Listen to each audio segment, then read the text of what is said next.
তিন বন্ধুর একটা কথা আপনাদের শুনিয়ে যাচ্ছি, অসুবিধা আছে আপনাদের? একটা হোটেলে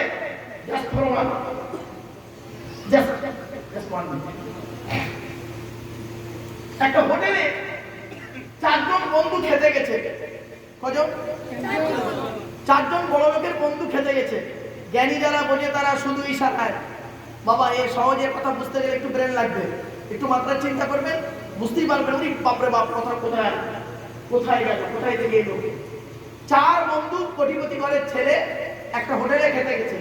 হোটেলের ভিতরে খেতে গিয়ে দেখছে হোটেলের যে ম্যানেজার, মালিক, হোটেলের মালিক 85 বছরের বুড়ো চাচা। তো এরা চার বন্ধু ভালো করে খেয়েছে, ভালো করে পেট ভর্তি করে খেয়েছে। খাবার পরে খাবার টেবিলেই চার বন্ধু মারামারি হয়ে গেছে।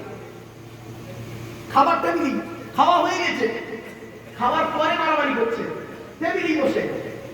তখন চাচা দেখছে কি ব্যাপার, আমার হোটেলে খেলো, চারটে চার চাকা গাড়ি দাঁড় করানো, বড় লোক ঘরের ছেলে, ভদ্র ঘরের ছেলে খেলো, খাওয়ার পরে মারামারি করছে কেন? আচ্ছা যাই তো।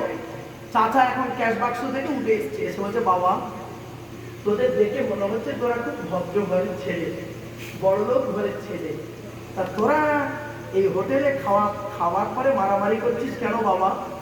আমার হোটেলের তরকারি কি খুব খারাপ হয়েছে? তখন ছেলেগুলো বলছে না চাচা খাবার ওকে।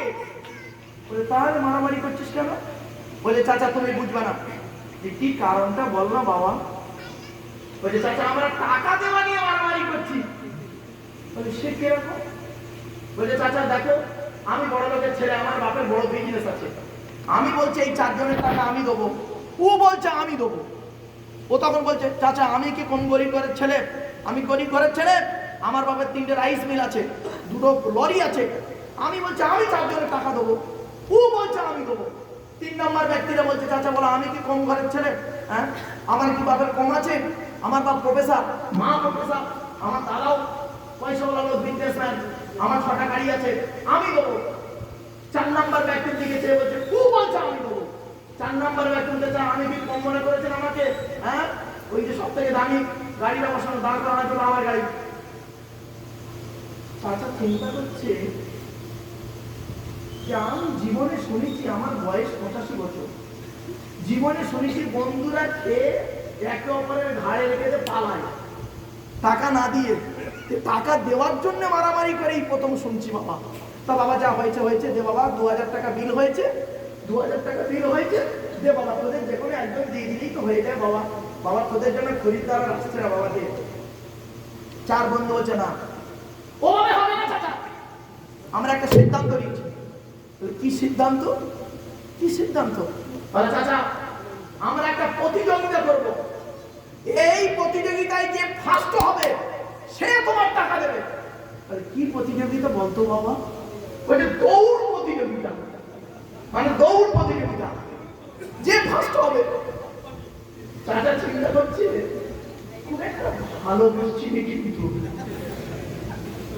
খুব একটা ভালো বসছি, এখন খাইয়ে তো ফেলেছি, 2000 টাকা তো নিতে হবে। তা বলছে বাবা তাহলে আমার ভূমিকা কি, আমার কাজটা কি? তোরা তো না দৌড় প্রতিযোগিতা করবি চারজন, তাহলে আমার কাজটা কি? বলছে তাহলে তোমার কিচ্ছু নয়, তোমার কিচ্ছু নয়, তুমি শুধু বাঁশিটা বাজাবে, এইটুকুই কাজ তোমার। তা চাচা দেখলো 2000 টাকার মাল খাইয়েছি, আর যদি একটু বাঁশি বাজিয়ে যদি 2000 টাকাটা ফিরে আসে তা ঠিক আছে তাই হোক। বলে ওরা রেডি? চাচা জান ভরে জোরে বাঁশি বাজিয়েছে। ওই যে চার বন্ধু পালিয়ে গেল আজও পর্যন্ত ফিরে আসেনি। চাচা আজও হোটেলে বসে চিন্তা করছে তারা আসবে। মোরাল অফ দ্য হিস্টোরি কি বলবো?